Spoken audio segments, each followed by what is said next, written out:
এতিয়া ৰাজ্যত বিহুৰ সমান্তৰালকৈ চলিছে নিৰ্বাচনী বতাহ কি বিৰোধী কি চৰকাৰী সকলো ৰাজনৈতিক দলৰ ব্যস্ততাৰ অন্ত নাই এয়া টিয়কস্থিত নৱগঠিত মৰিয়নি সমষ্টিৰ অন্তৰ্গত কলিয়াপানী ব্লক কংগ্ৰেছৰ কাৰ্যালয়ৰ পৰিৱেশ কলিয়াপানী ব্লক কংগ্ৰেছৰ অধীনস্থ 9খন পঞ্চায়তৰ 90 গৰাকী ৱাৰ্ড সদস্য আঞ্চলিক পঞ্চায়তৰ সদস্য আৰু 2খনকৈ জিলা পৰিষদৰ সদস্যৰ আসনৰ বাবে কংগ্ৰেছে প্ৰতিদ্বন্দ্বিতা আগবঢ়াব বুলি নিশ্চিত কৰিছে আৰু ইতিমধ্যে প্ৰস্তুতিও তুংগত তুলিছে নিৰ্বাচনৰ দিন ঘোষণা নোহোৱা পৰ্যন্ত কংগ্ৰেছৰ প্ৰাৰ্থীক লৈ ব্লক কংগ্ৰেছ অলপ চিন্তিত আছিল যদিও বৰ্তমান কংগ্ৰেছ কৰ্মীৰ উৎসাহ তথা ব্যস্ততাই অনাগত দিনত 80% আসন নিশ্চিতভাৱে দখল কৰিব বুলি ব্লক কংগ্ৰেছে আশা প্ৰকাশ কৰিছে লগতে কংগ্ৰেছৰ প্ৰাৰ্থীসকল দলৰ কৰ্মীৰ সমান্তৰালকৈ একোজন সামাজিক ব্যক্তি বুলি অভিহিত কৰি বিশেষকৈ কলিয়াপানী ব্লক কংগ্ৰেছৰ অধীনস্থ 2খন জিলা পৰিষদৰ আসনত বিজয় নিশ্চিত বুলি মন্তব্য কৰিছে ব্লক কংগ্ৰেছৰ সভাপতিগৰাকীয়ে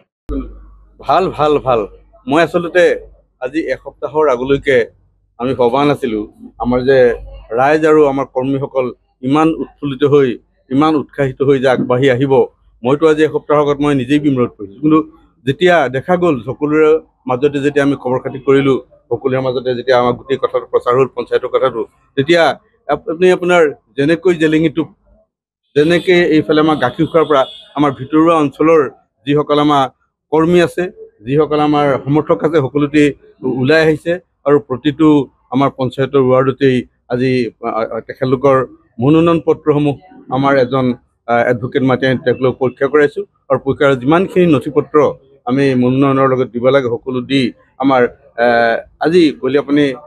উন্নয়ন খণ্ডত আমাৰ সদস্যসকলে মনোনয়ন চাবমিট কৰিবৰ কাৰণে অগ্ৰসৰ হৈছে প্ৰায় এতিয়ালৈকে 10 গৰাকীমান গৈছে আৰু বাকীসকল যিমান হয় আজি 4 বজাৰ ভিতৰত মনোনয়ন দাখিল কৰিব ৱাৰ্ড সদস্যসকলে আৰু যিসকল চাকি যায় তেখেতলোকে কালিলৈ আমাৰ কলিয়াপানী উন্নয়ন খণ্ডত মনোনয়ন পত্ৰ চাবমিট কৰিব আমাৰ কলিয়াপানী ব্লক কংগ্ৰেছৰ আণ্ডাৰত আমাৰ 9খন পঞ্চায়ত 90টা পঞ্চায়তৰ ৱাৰ্ড আৰু আমাৰ 9 গৰাকী আঞ্চলিক পঞ্চায়তৰ সদস্য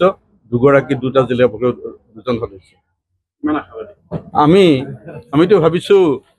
আমি 80% আমি আশাবাদী আৰু এটা আমি আশাবাদী যে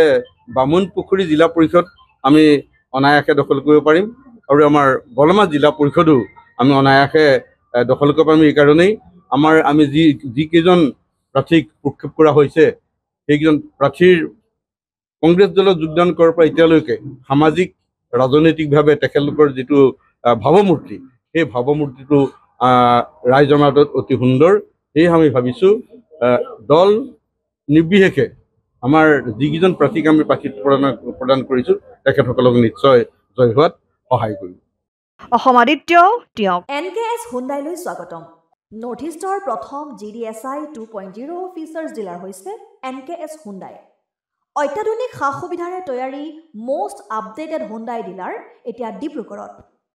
আমাৰ NKS হুণ্ডাই ডিলাৰত open sales consultant room customer ৰুমৰ লগতে